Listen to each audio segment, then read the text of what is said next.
at pakingitian. Maganda ka pa sa umaga at gwapo ka pa sa umaga. Amen, hallelujah. Sige nga po, pwede ba natin, can we speak life doon po sa ating mga katabi? Can we speak blessing sa ating mga katabi? May the Lord continue to bless you. May the Lord continue to pour out His favor upon you. And I am glad that you are here right now. Amen, hallelujah. Thank you, Lord. Ito pong mga nakaraan, sino po yung naka-attend ng Sustaining Nights? Yun. Praise God po, nakaka-bless po si Mama Tess and si Nanay Saling na nakumpleto nila yung Sustaining Nights from Monday to Friday, kahit na parang naiiwan ni Nanay Mama Tess yung kanyang paa, tuloy pa rin. Okay? Ganon ka-uhaw sa Panginoon. Hallelujah. And yung Sustaining Nights po natin, ang tema po natin doon is to grow in your season. And today po, related po sa theme ng Sustaining Nights ang ating topic. Nasa series break po tayo. So, nung nakaraan po, natapos po tayo doon sa series na Field. And today, nasa series break po tayo. And yung ating pong topic today is related. At somehow, related po sa theme po natin sa Sustaining Nights to grow in your season. Okay? So, hindi man po about planting, waiting, pruning, trusting, or harvesting season yung context, but somehow, it is related to the theme of growing in whatever season that you are in. Ikaw ay lalago kahit na anong season ng buhay na meron ka. So, we will talk about the wilderness season ng buhay natin. Okay? Wilderness season. And ang ating pong, ang topic po ng ang title po ng ating topic today is The Wilderness Season is Not a Waste Season. Pinapaalala po sa atin ng Panginoon that wilderness season is not a waste season. Naniniwala po ba tayo doon? Amen. Okay? Pag sinabi po nating wilderness season, ito po ay yung mga tough times. Okay? Ito po yung mga, meron tayong kinahaharap na problema, meron tayong kinahaharap na hardships in our finances, in our relationships, sa family, meron tayong kinahaharap ng mga hardships, difficulties, problems, meron tayong kinahaharap na health issues. And pag sinabi rin po nating wilderness season ng buhay mo, ito po yung season na parang walang nangyayari. Yan yung season na yan. Pag sinabi rin po nating wilderness season ng buhay mo, ito po yung hindi mo alam kung meron bang kinapupuntahan yung life mo. Parang sa scientific term po is middle age crisis ba? Middle life crisis. Parang walang nangyayari. Saan ba ako? Bata ba ako? Teenager? Youth pa ba ako? Young adult pa ako? Parang ganun, nandun ka sa pagitan na parang, saan ba ako? May transition na bang nangyayari sa buhay ko? Yan po yung wilderness season. Kung may pinapupuntahan ba yung life natin, hindi mo makita na merong nangyayaring bago at paglagos sa buhay mo. This is the season of life na ayaw po natin madaanan, gusto nating maalisan. Ito yung season na inip ka. Ito yung season na nakakainip. Okay, kasi nga parang walang nangyayaring pagbabago, walang nangyayaring paglago, walang parang may napupuntahan yung buhay mo. But the Lord is telling us and reminding us today that the wilderness season is not a waste season. Amen? God can still use your wilderness season to grow and be fruitful. Naniniwala po ba tayo doon? So, ngayon po umaga, pag-uusapan po natin yung buhay ni Moses bago po siya tawagin ng Panginoon to deliver the Israelites from the land of Egypt.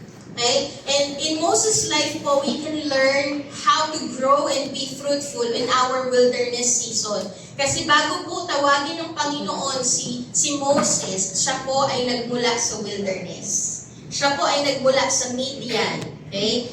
From Paras, napunta siya sa Midian, and then bago po siya tawagin ng Panginoon, nandun po siya sa wilderness. Yung Midian po is the desert land, Midian, wilderness season ng buhay po niya.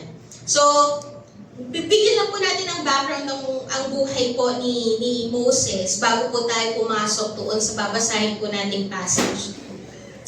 Sa buhay po ni Moses, nung po siyang ipapanganak na, nagkaroon po ng decree ang Pharaoh na patayin ang lahat ng lalaking Hebrew. So, iyon po yung lahi ni Moses. Siya po ay isang Hudyo. Siya po ay isang Hebrew. And si Jochebed po, siya po ay nanay ni Moses. Ang ginawa po ng nanay ni Moses, si Jochebed, tinago po siya for 3 months sa isang basket. Kaya lang, nung panahon po na, nung kasagsagan na hindi na talaga siya maitago na doon sa mga soldier, Egyptian army, ang ginawa po ni Jochebed, nilagay po si Moses sa isang basket. Nandiyan ba? Ayun. Nilagay ni Jochebed si Moses sa isang basket at pinaanod po siya sa Nile River. Okay? Iyon po yung ginawa ni Jochebed. Kasi hindi na niya maitago sa bahay nila eh. Makikita at makikita po si Moses at possible na patayin. So if you will see the sovereignty of the Lord in the life of Moses, makikita po natin na ang Panginoon po ay in control pa rin sa buhay ni Moses kahit po siya ay dumaan sa ganitong pagkakataon. Nakikita po natin that the Lord is still the one who rules and reigns. Even though meron pong ginagawang hindi maganda si Pharaoh, ang Panginoon pa rin po ay above sa authority po ni Pharaoh, sa ruler and reigning of Pharaoh. God is still above sa rulership ng mundong ito. So kung papansinin po natin sa buhay ni Moses, nung inalot po siya sa Nile River, hindi po siya kung saan-saan pumunta. Okay? Napadpad po siya saan? Saan po siya napadpad? Sa palasyo. Iyon po yung nangyari sa buhay ni Moses. Napadpad siya sa palasyo at nung panahon na papunta na siya sa palasyo, sakto maliligo yung anak ng Pharaoh. Diba nakita po natin how God orchestrated everything? Nakita po natin na yung pag-orchestrate ng Panginoon sa buhay ni Moses. We see that God is still in control on the things that we cannot control. Okay? Nakikita po natin na si Lord ay may control pa rin sa mga bagay na hindi na natin control. Hindi na po control ni Jochebed nung nanay ni Moses yung pag-agos sa Nile River. But he let go. But we see that God is still in control on the things that we cannot control. Kaya po, pinapaalala po sa atin ng Panginoon, we need to let go of the things that we cannot control and trust in the hands of the one who can. Amen? Ipagkatiwala po natin yung mga bagay na hindi natin kayang kontrolin sa isang Diyos na kayang magkontrol ng lahat. Amen po ba? Kagaya sa nangyayari po ngayon, we cannot control everything that is happening in the Philippines, sa government, but we can trust that the Lord is still sovereign. Amen po ba? Dahil ginagawa ang Panginoon. May tatapusin niya yung mga injustice in His time and in His ways. Pagkatiwalaan po natin, alam po natin na sa mga panahon na to, nagkakaroon tayo ng hopelessness situation, na parang discouraging situation, but remember that the Lord is still in control of everything because He is sovereign. Amen po ba? Amen. Gusto ko lang pong maging malinaw din po sa atin na huwag po nating isipin na inaalaw ni Lord ang kasalanan or yung ginawa ni Pharaoh. Hindi po niya, wala pong kasalanan sa pagkilos ng Panginoon. Hindi po siya yung author ng kasalanan, hindi po siya yung author ng evil. Wala po, hindi po ang Panginoon. Hindi inaalaw ni Lord ang kasalanan sa buhay mo para ma-fulfill ang plano niya. Pero because He is so sovereign, kaya pa rin po niyang gawin at matupad yung plano niya kahit na may mga bagay na ginagawang hindi maganda ang mga tao sa paligid natin. Okay? Pero hindi po niya gusto o hindi niya kalooban yun na gumawa tayo ng kasalanan. Okay? Hindi po kalooban ng Diyos na mag-commit ka din sa kasalanan, okay? Para lang ma-fulfill yung plano ng Diyos sa'yo. Halimbawa, ay, okay lang pala na gumawa ako ng kasalanan ngayon kasi magiging part of the testimony pala to ni Lord. Hindi po yun inaalaw, hindi kalooban ng Diyos na ikaw ay hayaan mo sarili mo na mapunta sa kasalanan dahil hindi po yun kalooban ng Diyos. Pero ito lang po ang masasabi natin. Kapag nagkasala ka at nagsisi ka at tunay kang sumuko sa Panginoon, mas higher pa rin po yung sovereignty ng Panginoon at plano ng Diyos kaysa sa mga nagawa po nating kasalanan sa nakaraan. God can still turn your sin. God can still turn your mistake. God can still turn your failure into His sovereign plan. Okay? Naintindihan po? Okay, so dito po nakita po natin, God placed Moses in the palace because Moses need to be educated and to learn leadership skills because one day he will lead the people of Israel. Okay? Ang nangyari din po kay Moses, nung nakita po siya ng anak ni Pharaoh, nasa background pa lang po tayo, ang nangyari po sa buhay ni Moses, nung nakita po siya ng anak ni Pharaoh, nangailangan po sila ng mag-aalaga. Kaya po, vinolunteer po ni Miriam o nung kapatid ni Moses, yung mami nila, si Jochebed, para alagaan si Moses. And basahin po natin yun sa Exodus 2:11-15. Sabi po dito, one day after Moses had grown up, he went out to where his own people were and watched them at their hard labor. He saw an Egyptian beating a Hebrew, one of his own people. Looking this way and that and seeing no one, he killed the Egyptian and hid him in the sand. The next day, he went out and saw two Hebrews fighting. He asked the one in the wrong, "Why are you hitting your fellow Hebrew?" So ito na po yung nangyari, na lumaki na po si Moses. Okay? Ang nag-alaga po kay Moses nung po siyang ay bata pa ay kanyang nanay si Jochebed. Nung lumaki na po si Moses, ito po yung nangyari sa buhay niya. Dito po sa passage na binasa po natin, makikita po natin na merong awareness si Moses sa kung ano ang lahi po niya. Kahit na siya ay lumaki sa palace, kahit na siya ay lumaki, na ang nag-ampun sa kanya ay Egyptian, pero meron pa rin po siyang awareness na siya ay Hebrew. Kasi nga po, ang nagpalaki sa kanya ay ang kanyang nanay pa din na si Jochebed, which is Hebrew. Okay? And maybe po, nung pinapalaki po ni Jochebed si Moses, minumulat po ni Jochebed si Moses doon sa responsibility of taking good care and give justice to his people. Na habang inaalagaan po ni Jochebed si Moses, nandoon na tinuturuan po ni Jochebed si Moses patungkol sa Diyos, patungkol sa lahi nila, patungkol sa pagpapalaya na gagawin ng Panginoon. And the Lord will give him the responsibility to take good care and give justice to His people. So, alam ni Moses, maybe Moses know that he was called to do something for his people. Kaya po nakita po natin dito na meron po siyang ginawa. Okay? Meron po siyang ginawa para po ipagtanggol yung kanyang kapwa Hebrew. Okay? Ano po yung ginawa niya dito? Nung nakita po niya na inaalipusta ng Egyptian yung kanyang kapwa Hebrew, ano po yung ginawa niya? Binugbog niya. Okay? So meron siyang awareness na kailangan niyang alagaan yung mga kapwa niya Hebrew. He needs to give justice. He needs to take good care. Kaya lang, ito po yung nangyari. Ginawa niya ito sa kaparaanan niya by killing an Egyptian na minamaltrato yung kapwa Hebrew niya.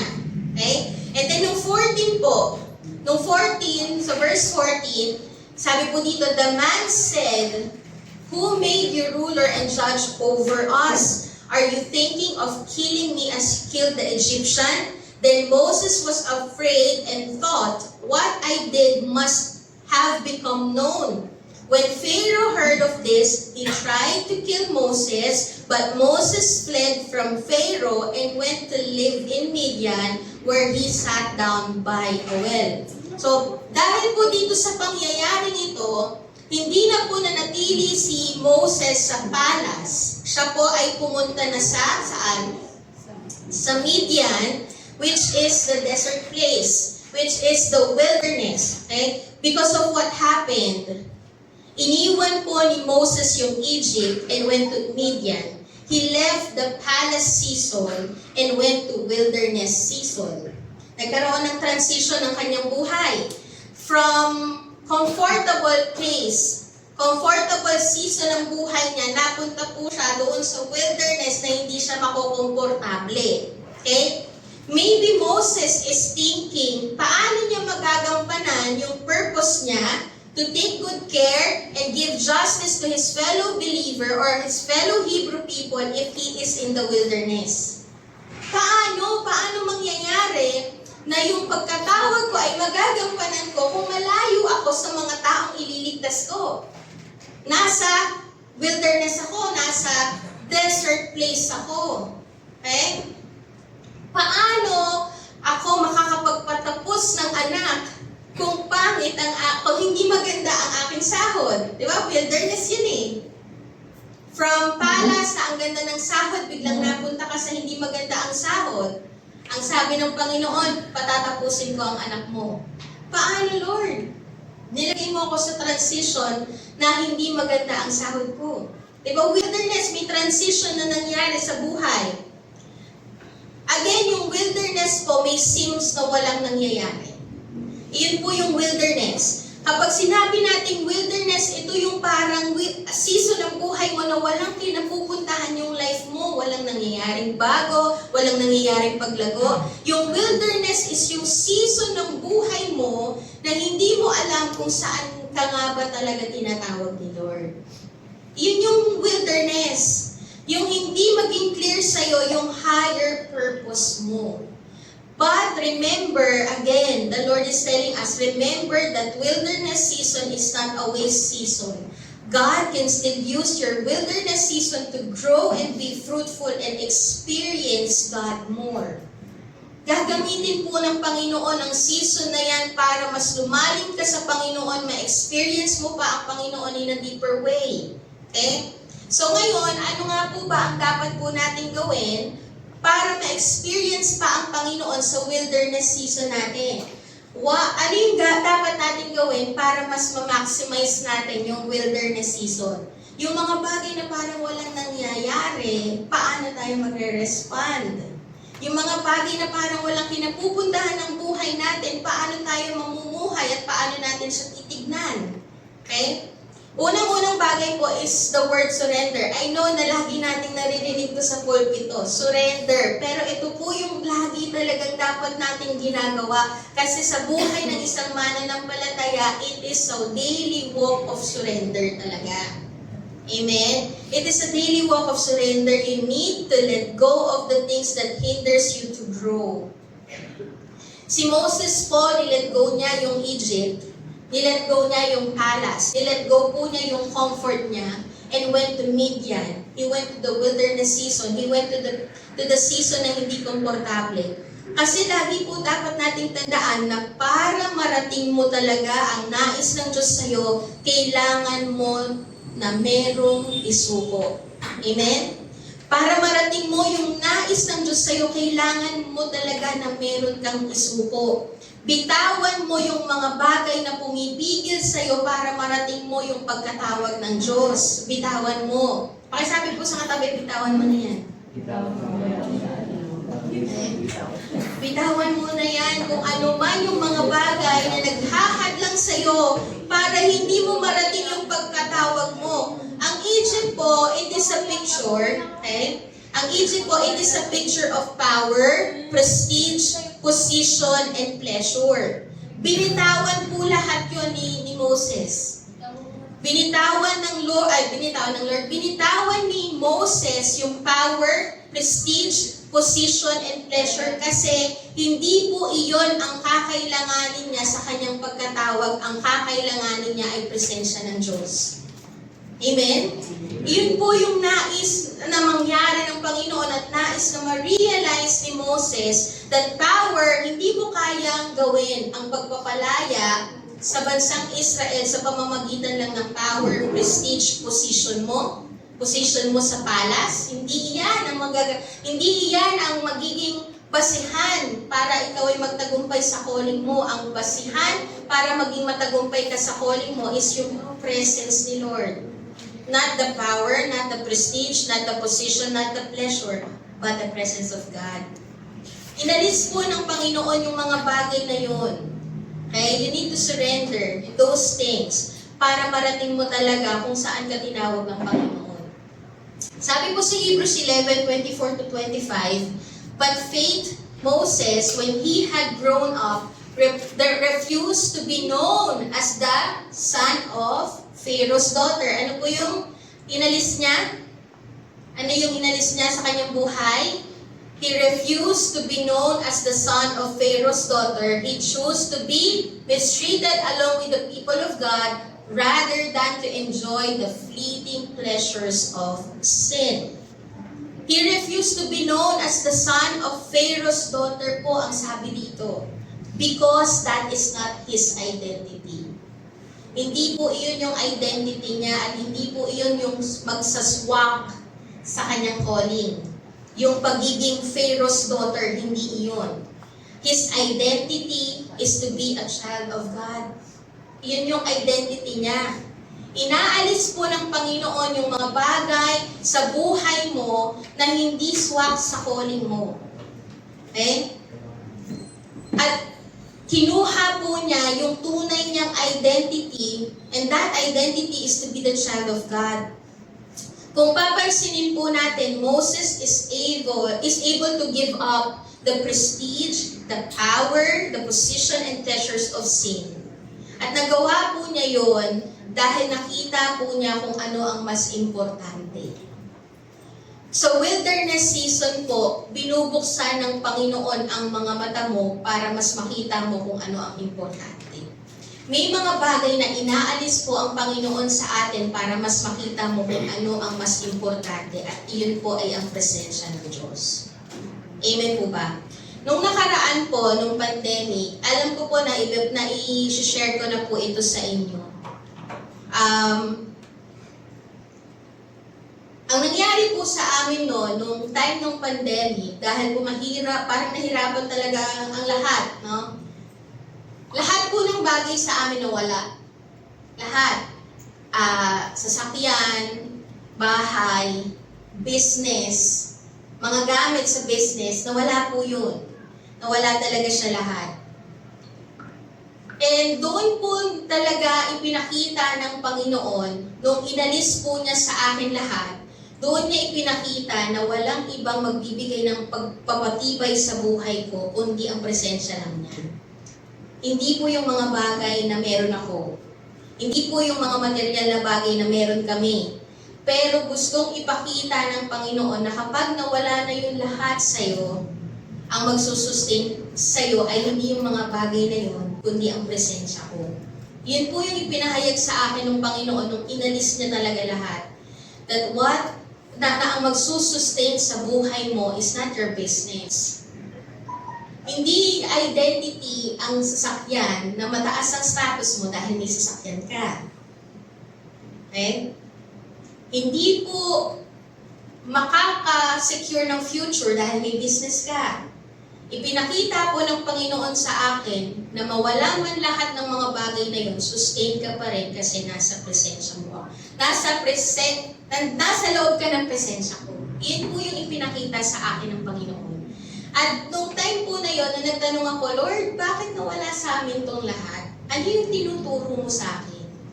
Ano yung mga bagay na ipinapahayag mo sa akin kung bakit nawala sa amin to lahat? Hindi po ako nagre-reklamo kung bakit nawala, pero ituro mo sa akin kung bakit. At ano yung tinuturo mo sa akin?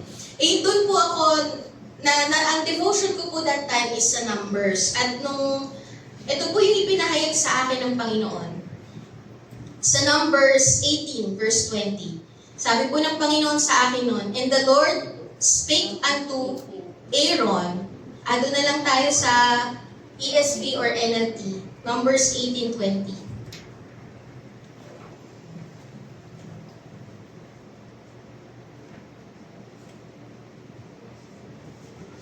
Sa Deuteronomy 10:9, sabi po dito, therefore, Levi has no portion or inheritance with his brothers. The Lord is his inheritance, as the Lord your God said to him. Ito po yung binigay po sa akin ng Panginoon na talagang magbibigay ng assurance po sa akin na si Levi po, hindi po siya nakakuha ng inheritance. Hindi po siya nakakuha ng mga yaman ng mundo.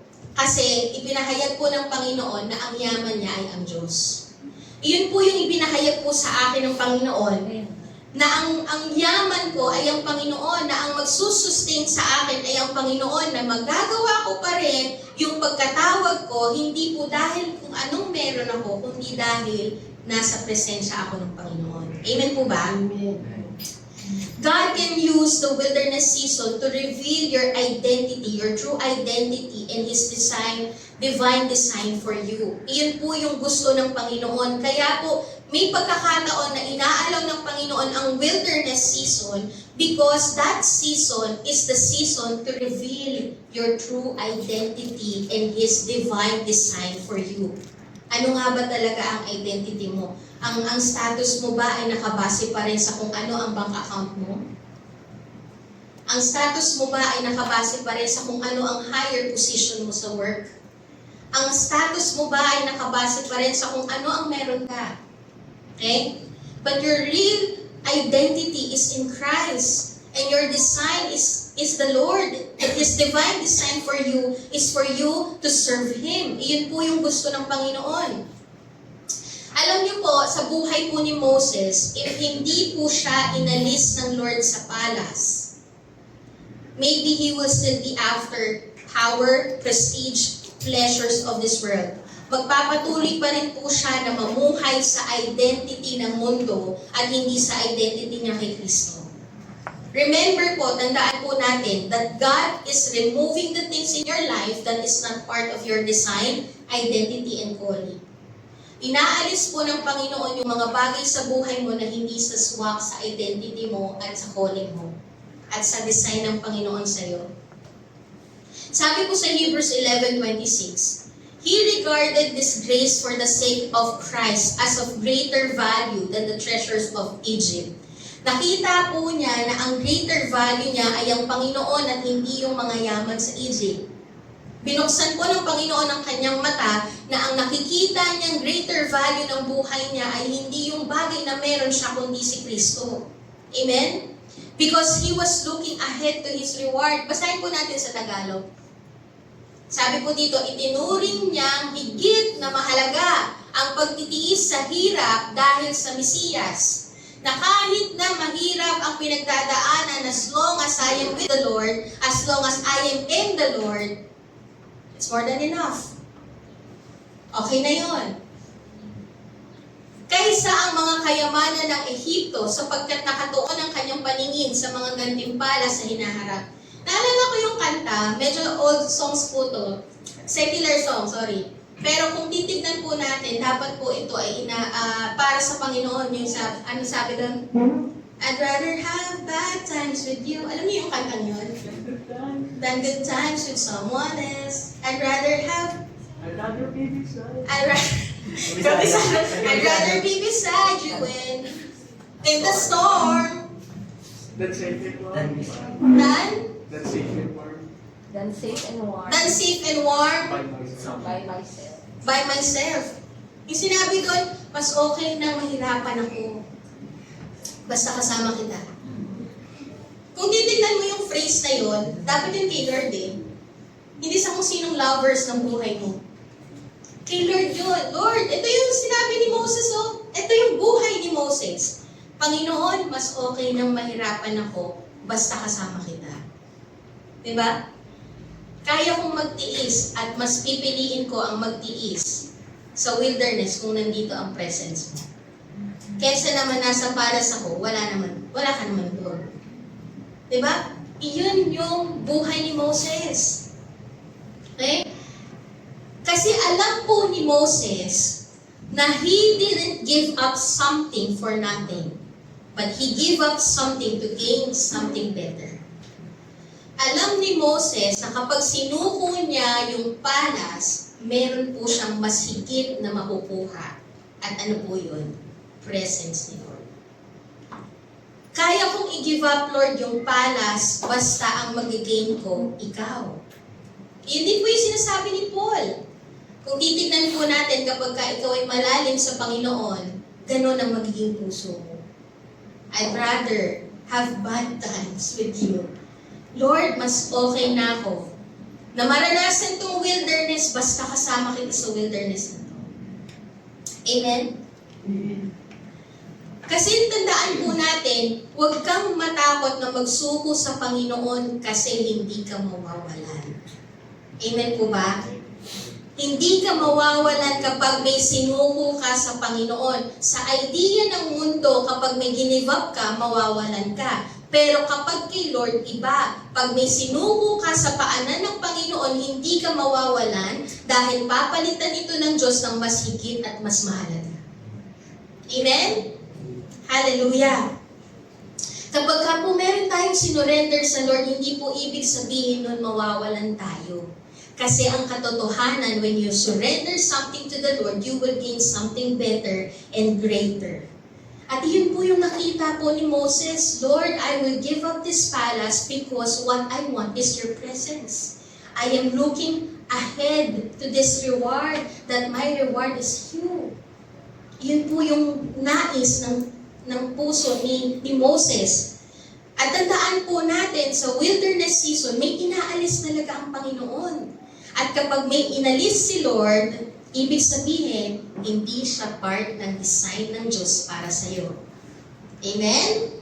Amen po ba? Amen. Kapag sinabi ni Lord, anak, bitawan mo yung boyfriend mo, hindi maganda yung ginagawa nyo, hindi siya part ng design ng Lord sa iyo. Amen. Amen?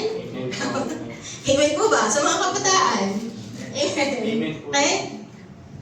Inalis ni Lord si Moses sa palace. Kasi hindi po sa palace ang calling ni Moses. Ang calling ni Moses sa promised land. Okay? Nakita po natin kung ano ang ganda pa rin ng wilderness season. Kaya you need to surrender everything to the Lord. Hallelujah. Kasi hindi sa palace ang calling ni Moses. Saan ang calling ni Moses? Sa promised land. Pag inalis ka ng Diyos sa lugar na yan, kapag inalis ka ng Diyos sa tao na yan, kapag inalis ka ng Lord sa pangyayaring yan, hindi siya part ng design ng Lord sa iyo. Hindi siya swak sa calling mo. Kasi ang calling mo ay sa promised land, sa presence ni Lord. Paglilingkod sa Panginoon, that is your calling. Kaya kung may inalis si Lord, hindi siya swak sa calling mo. Amen? So, God allow you to go into the wilderness season. Again, sa wilderness season, may inaalis talaga si Lord. Okay? Iyan po yung nangyayari sa wilderness season. And God allow you to go on the wilderness season because He is transitioning you to something new. He is transitioning you to your true calling. Okay? Kagaya po nung mensahe po natin nung sa fresh start. Diba? That sabi po sa Isaiah 43:18-19, ang sabi po doon, forget the former things, do not dwell on the past. See, I am doing a new thing. Now it springs up. Do you not perceive it? I am making a way in the wilderness and streams in the wasteland. You will never learn new things if you will always look back. You will never have new things if you will not let go of the old things. Hindi po tayo magkakaroon ng bagong bagay sa ating buhay kung hindi po natin gi-give up yung mga bagay na pinag-give up ng Panginoon. Alam niyo po, napakalaki ng nawawala sa atin if we will not surrender and follow Jesus. Pero kapag may sinuko ka sa Panginoon, hindi ka mawawalan. Amen? Kung si Moses po, kung babalik po tayo sa buhay ni Moses, kung si Moses po ay hindi give up ang Egypt, hindi po siya mabibuild up to be God's deliverer. Hindi po siya mapupunta doon sa tunay na calling niya. Remember po again, wilderness is not a waste season. Kahit parang walang nangyayari, Lord, pero alam ko may ginagawa ka behind the scene. It is not a waste season. God can still use your wilderness season to grow and be fruitful and experience God more. Amen po ba? Pangalawa po, we need to seek. We need to seek Him in our wilderness season kasi kahit na malang nangyayari, may pinapahayag pa rin po ang Panginoon sa season na yan. Amen po ba? Sabi po sa Exodus 3:1, Now Moses was keeping the flock of his father-in-law, Jethro, the priest of Midian, and he led his flock to the west side of the wilderness and came to Horeb, the mountain of God. Kung papansinin po natin dito, nung inalis po ng Panginoon si Moses sa palace, sa Egypt, dinala po ng Panginoon si Moses sa Midian, at ang mga nakilala po niya ay si Jethro, the priest of God. And ang sabi din po, siya po ay nung nasa wilderness siya, nandoon yung mountain of God, yung Horeb, the mountain of God. Nung napunta po si Moses sa wilderness, parang ang transition po niya ay hindi maganda. From palace to wilderness, from prestige to lowliest job, which is yung pagiging shepherd. Kasi for the Egyptian people, napakababang trabaho po ng shepherd. Okay? So kung papansinin mo, Lord, tinatransition mo ko sa isang bagay na mababa, parang pangit. Okay? Parang pangit sa paningin natin. From prince to shepherd, ba prince of Egypt siya eh. Pero dito sa Midian, naging shepherd siya. Pero meron pa rin pong benefit when God allowed Moses to be in the wilderness and to be a shepherd. Unang bagay po, nakita po natin, na napunta po siya sa pangangalaga ni Jethro, yung kanyang father-in-law. And si Jethro po ay isang priest of the one true God. Okay? Kasi si Moses po, inalis ng Panginoon si Moses doon sa lugar kung saan talamak ang idolatry. Talamak ang worshiping idols. Inalis ng Panginoon si Moses doon. Okay? He no longer had to be exposed to the false idols of Egypt and all the wicked practices that went into worshiping them. And nung napunta po siya sa Midian, mas naunawaan po niya yung malalim na relasyon sa Panginoon. Yung napansin po natin, nasaan siya? Nung nandun po siya sa Midian, mas malapit yung Horeb, the mountain of God. Okay? So, he will never get close to God if he is in Egypt. Kapag ka po si Moses ay nasa Egypt, hindi po niya makikilala ang Panginoon, hindi po siya mapapalapit sa Panginoon. But because the Lord allowed him to go to wilderness season, the Lord allowed him to go to Midian, naranasan po niya yung malalim na relasyon sa Diyos. Napupunta po siya palagi sa Mount Horeb, dun sa mountain of God. Kasi ang Egypt is not his right place. Okay? Hindi po yun yung tamang lugar ni Moses. Ang tamang lugar ni Moses ay sa Horeb, which is the mountain of God. Ang tamang atmosphere po ng isang mananampalataya ay hindi po sa lugar ng makasalanan, kundi sa lugar ng presensya ng Panginoon. Iyon po yung tamang lugar ng isang mananampalataya, ng isang tinawag ng Diyos. Yun po yung tamang lugar nila. And Egypt is not the right place for Moses. His right place is the mountain of God. The presence, that mountain of God, that Horeb represents the presence of the Lord. That Horeb represents our encounter with the Lord. Yung malalim na pagkilala sa Panginoon, malalim na karanasan sa Panginoon, that you will draw near to the Lord. Iyon po yung dahilan kung bakit inalaw ng Panginoon yung wilderness season sa buhay ni Moses. Okay? And bakit inalaw ng Panginoon na maranasan niya yung pagiging isang shepherd from being a prince papunta sa shepherd, lowliest job? Bakit inalaw ng Panginoon yon? Kasi one day, he will be called to shepherd the Israelites. He will shepherd the Israelites. And bakit po inalaw ng Panginoon na mapunta siya sa wilderness? Kasi alam ng Panginoon na for 40 years, ililid po niya ang Israelites sa wilderness.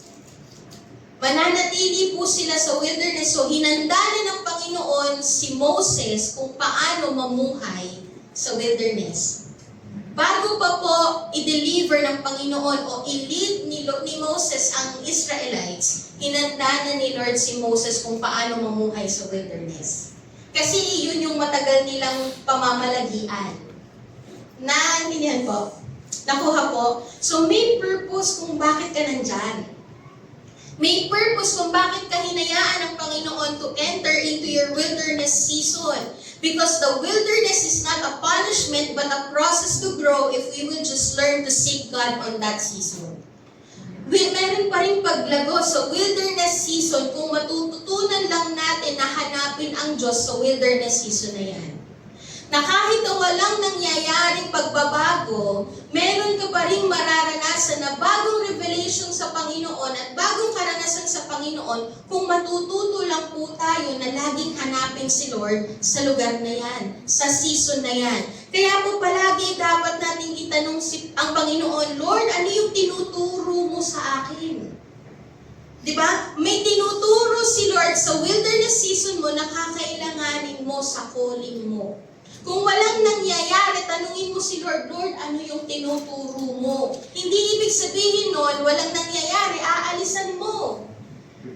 May tinuturo si Lord sa lugar na yan, sa season na yan. Lagi nating tatanungin, Lord, ano yung tinuturo mo sa akin ngayon? Lord, ano yung gusto mong matutunan ko sa season na to? Kasi tandaan natin, nothing is wasted in the hands of the Lord. Amen? Wala pong nasasayang sa kamay ng Diyos. In the hands of the Lord, no tear is wasted, no trial is wasted, no season is wasted, and no act of faithfulness is wasted. God can use everything for His glory and our good. Amen po ba? Amen?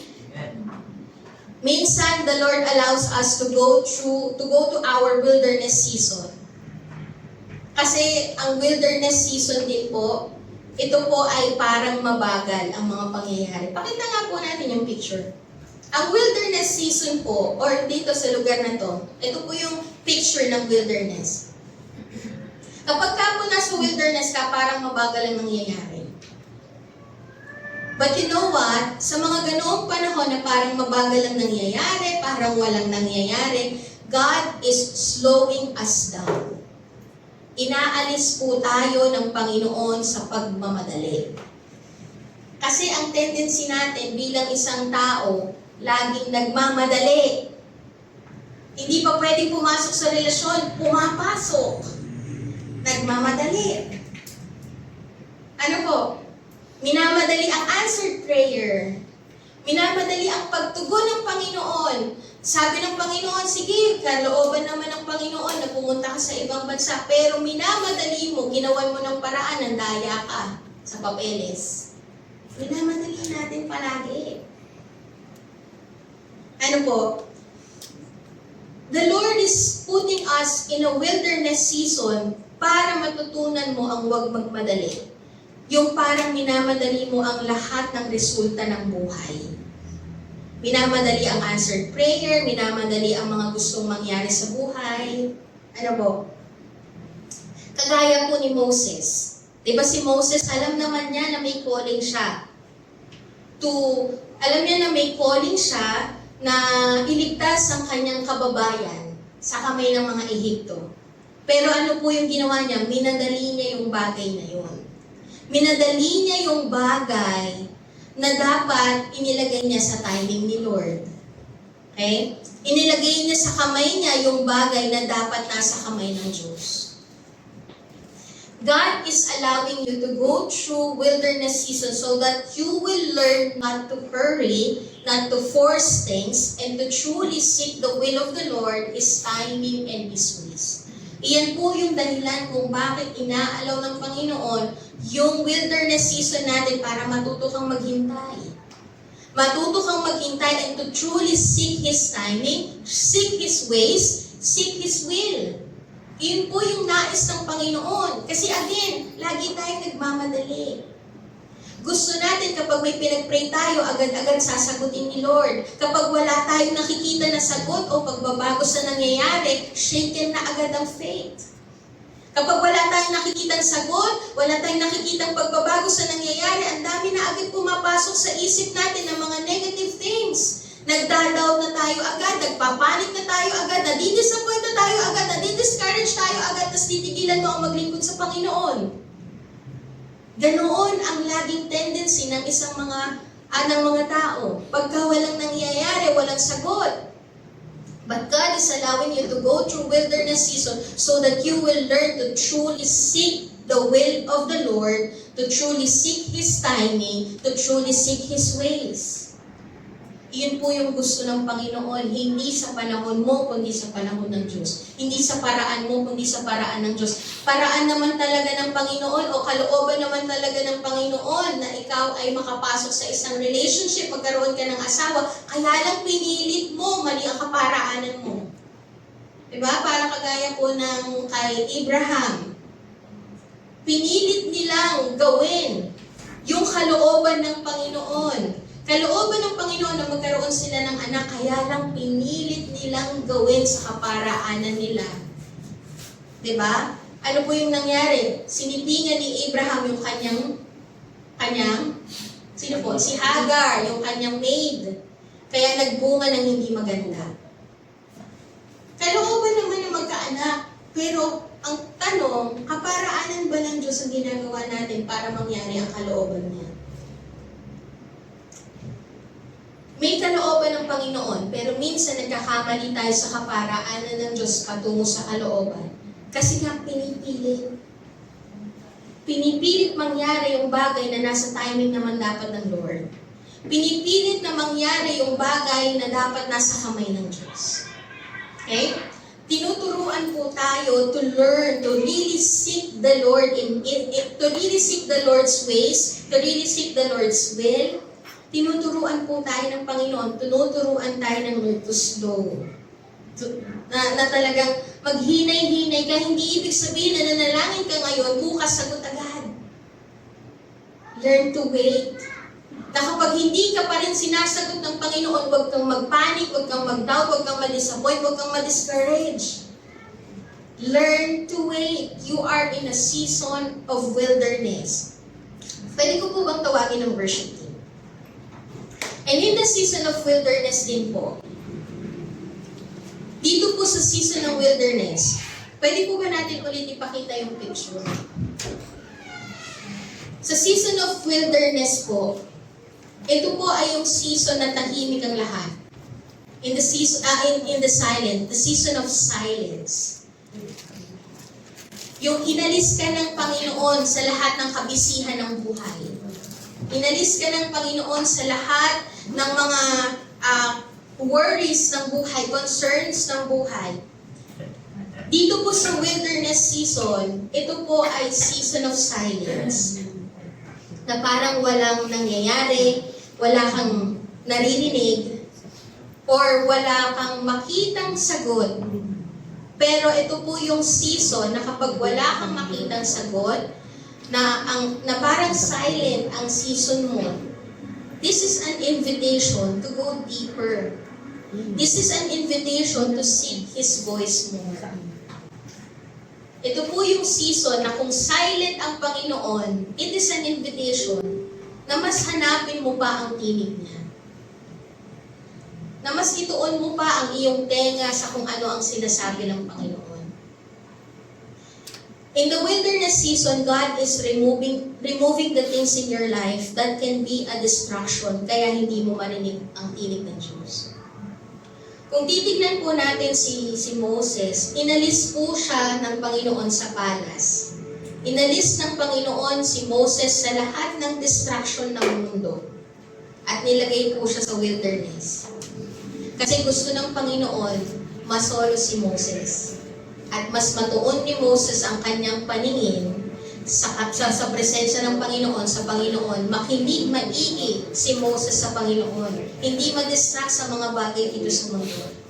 God is removing the things in your life that can be a distraction. Kaya hindi mo marinig ang tinig niya, kaya inilalagay ka ng Panginoon sa wilderness.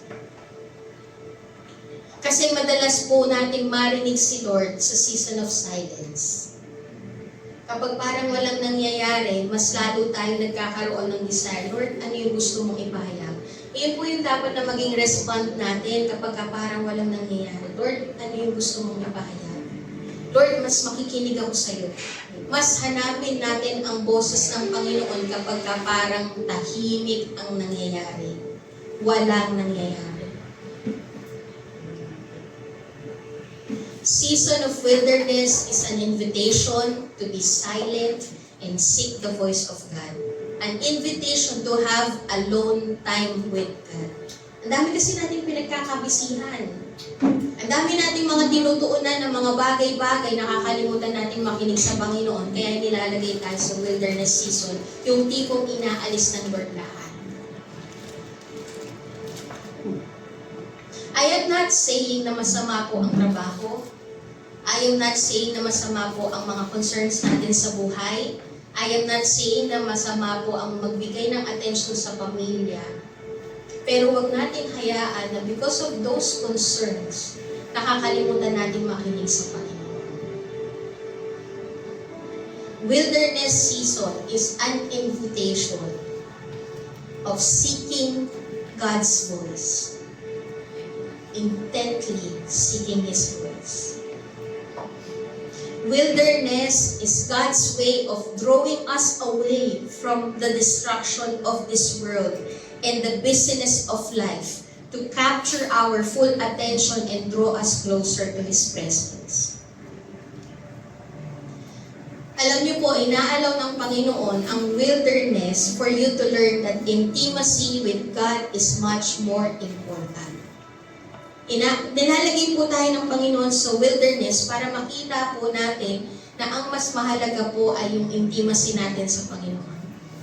Kasi sa pagkakataon po ng wilderness, sa season of wilderness, mas matindi ang revelation. Naniniwala po ba tayo doon? Na mas matindi ang revelation. Mas matindi po ang revelation hindi sa panahon ng blessing, kundi sa panahon ng breaking. Mas matindi ang revelation hindi po sa palace, kundi sa wilderness. Doon po mas matindi ang revelation. Doon po mas matindi yung karanasan natin sa Panginoon. Sabi po sa Exodus 3, verse 2, And the angel of the Lord appeared. Ito po yung panahon na nasa wilderness na si Moses. Okay? Inilagay ng Panginoon si Moses sa wilderness season. And sabi po dito, And the angel of the Lord appeared to him in a flame of fire out of the midst of a bush. He looked, and behold, the bush was burning, yet it was not consumed. Kung si Moses po ay wala sa wilderness, kung si Moses po ay nananatili o nanatili sa palace, he will not experience this encounter. This kind of encounter. He will not experience the burning bush encounter. So wilderness po ng experience ni Moses yung divine encounter niya with the Lord. Hindi po sa palace. Hindi sa hype. Hindi yung sinasabi nga po, hindi po sa harvest. Hindi sa blessing. Hindi sa breakthrough. Mas matindi ang encounter sa breaking. Mas matindi ang encounter hindi sa palace, kundi sa wilderness. Kaya po wag po nating hahayaan na ma-miss natin ang encounter natin sa Lord kapag nasa wilderness tayo. Wag nating hayaan na, Lord, ayoko sa wilderness. No! Kasi sa wilderness nagpapakilala si Lord. Sa wilderness, mas nararanasan natin ang Panginoon at mas lumalalim ang karanasan natin sa Panginoon. Sa panahon na ikaw ay kasagsagang malugmok, doon po tayo talaga inaabot ng Diyos. Kung hindi umalis si Moses sa palace, hindi niya may encounter si Lord. But because he is in the wilderness, he has this divine encounter with the Lord. God lead us in the wilderness to call our attention. Nasa wilderness po ba tayo ngayon? Parang walang nangyayari, walang sagot sa mga katanungan natin, walang sagot sa ating mga panalangin. Parang hindi mo alam, Lord, saan nga ba talaga ako pupunta? Ano nga ba talaga ang plano mo sa akin? Ano nga ba talaga ang calling mo? Alam niyo po sa panahon na ganyan, mas lalo kang lumalim sa pakikinig sa Panginoon kasi may pinapahayag siya. sa panahon na yan, that is the right place para ma-encounter mo pa ang Panginoon. Para maranasan mo pa ang Panginoon. He lead us to wilderness for us to listen more to God and to pay attention to the call of God.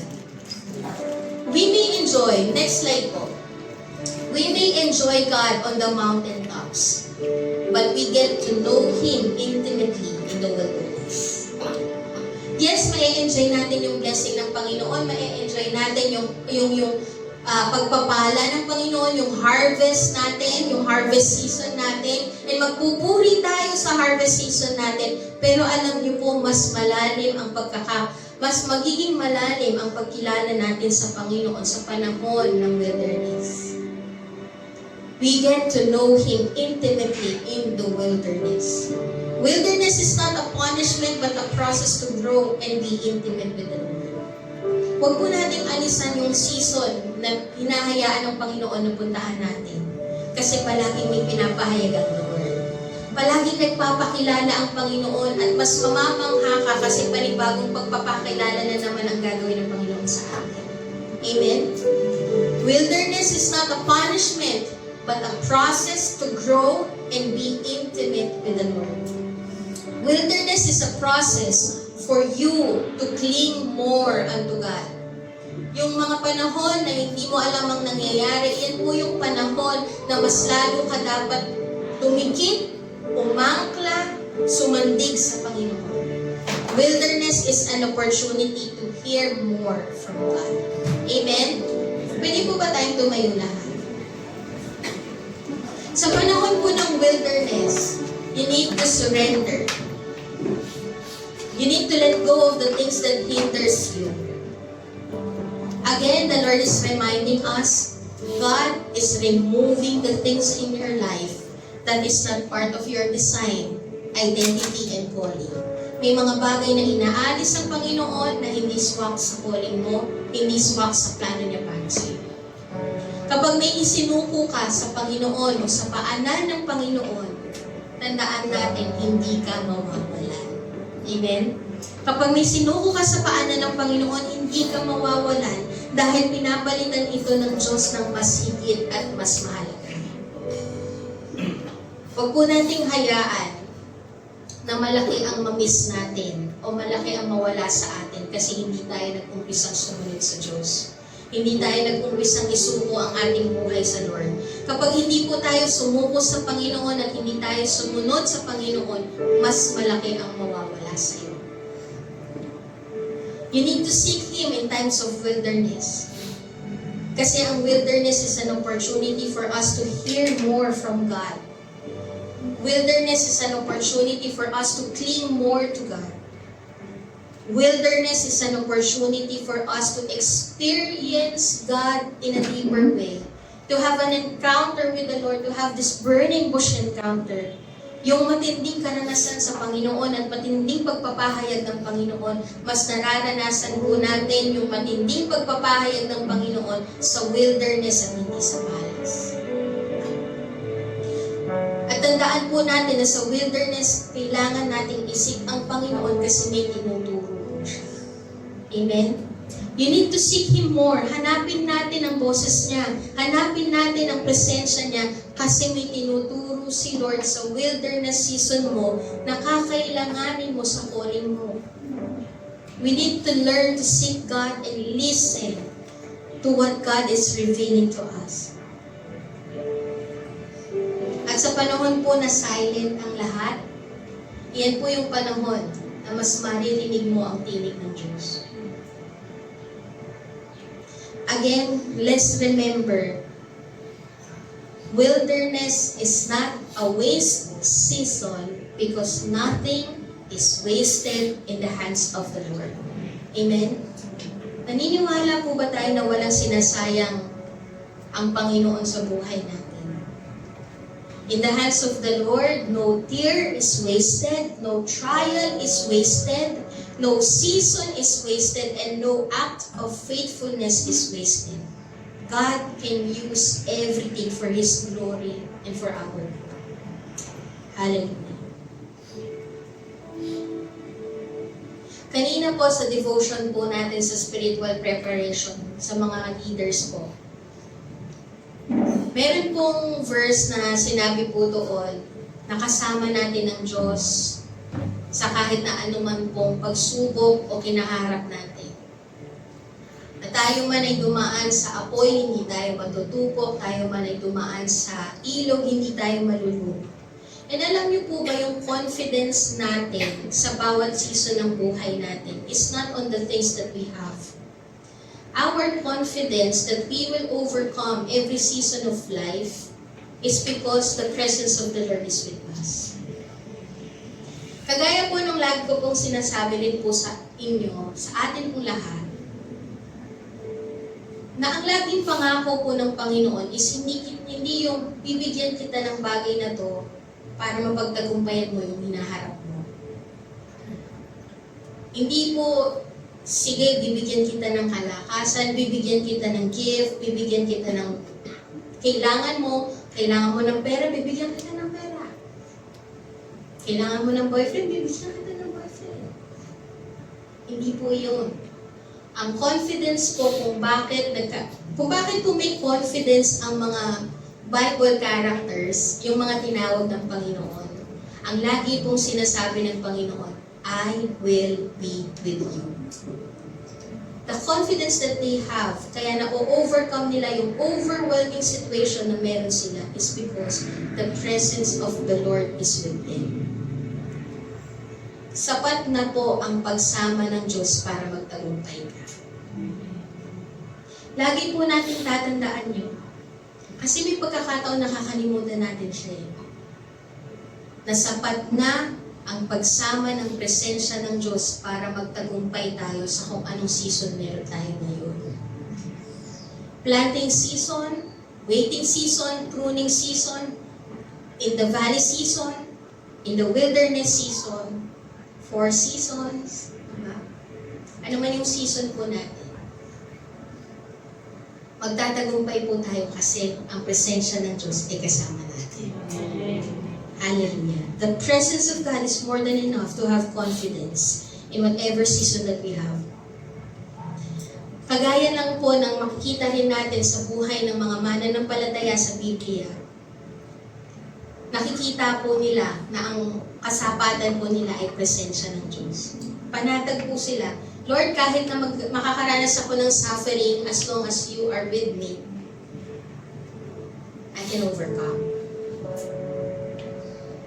In every season, there will always be hope. Amen po ba? And tandaan po natin that nothing is wasted in the hands of the Lord. Hallelujah. Praise you, Lord. Praise you, Jesus. We glorify your name. Panginoon, nakikita mo kung ano ang kalalagayan ng iyong mga anak. Nakikita mo, Panginoon, kung ano yung season na meron kami. You are putting us in a season of planting, Lord, na hindi kami dapat manghinawa, na magtanim ng magtanim, gumawa ng mabuti, Panginoon. Na kahit na wala kaming nakikitang resulta, hindi po kami manghihinawa na gumawa ng mabuti, maglingkod sa'yo, magpuri sa'yo. And Lord, kung hinahayaan mo kami na maghintay, Panginoon, to slow things down, not to hurry, not to force things, Lord God. You are putting us in a wilderness not to hurry, not to force things, but to wait and to seek your will, your ways, your timing, Panginoon. Tulungan mo kami na matutunan po yun. And alam po namin, Panginoon, na hindi kami dapat mangamba sa kung anong meron kaming season, Lord God. Kung anong season meron kami kasi alam namin, magpapakilala ka. Alam namin, may panibago kaming karanasan sa presensya mo, Panginoon. And Lord, dalangin po namin, Panginoon, na kung meron po kaming bagay na dapat namin isuko, help us to surrender it all to you, Panginoon. To really let go of the things that hinders us, Lord God, to move forward into your call. Dalangin po namin, Panginoon, na alisan namin yung lugar na pinaaalisan mo sa amin. At manatili kami sa lugar kung saan mo kami talaga itinalaga, Panginoon. Kung saan mo kami inilagay. At maging tapat po kami, Panginoon, to where you have planted us. If your will for us, Panginoon, is to stay in the wilderness season dahil may tinuturo ka, let our spirit, Lord God, be sensitive, Panginoon. Let our ears be not dull, Lord God, sa boses mo, kundi talagang matuon ang aming tenga sa pakikinig sa tinig mo, O Diyos. Help us, Lord God, to discern more of your word, of your voice, Panginoon, to discern more of your move, O Lord God, sa aming buhay. Makita namin, Panginoon, buksan mo ang aming mga mata, na tunay naming makita, Lord God, na meron kang ginagawa sa kahit anong season meron kami. Na patuloy kaming magtiwala na meron kang ginagawa, Panginoon. At walang nasasayang sa iyong mga kamay.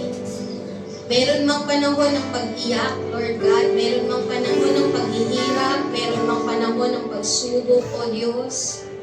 Pero alam namin na hindi ito masasayang sa kamay mo.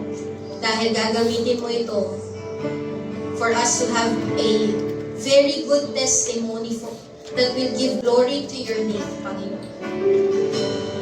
Ginagamit mo ito para kami ay magkaroon ng magandang patutuo that will proclaim your goodness, your greatness, and will give glory to your name. Thank you so much, God. Thank you so much. Patuloy na namin pinupuri at sinasamba, Panginoon, sa aming buhay, O Lord. Palakasin mo ang buhay ng bawat isa, Panginoon. Pagtibayin mo ang aming mga paa, ang aming mga tuhod, Panginoon.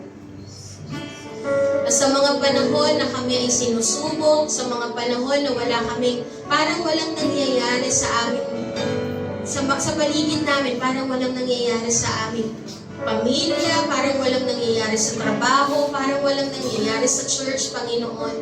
Pagtibayin mo ang aming mga tuhod na manatili kaming nakaluhod sa iyong harapan at nananalangin. Sa ganitong pagkakataon, Panginoon, na parang walang nangyayari, hindi mo pag-alis ang nais mo, kundi pagluhod sa harapan mo para manalangin, Panginoon. At makinig sa iyo, O Diyos.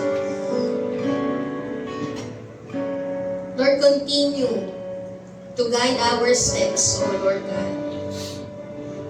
Gabayan mo, Panginoon, ang bawat hakbangin namin, Panginoon, at hayaan mo, Panginoon, na ang lahat ng gagawin naming hakbang ay patungo sa kalooban mo, patungo sa katwiran mo, Panginoon, patungo sa kabanalan mo, O Diyos. We are also praying, Father God, if there are things in our lives, Lord,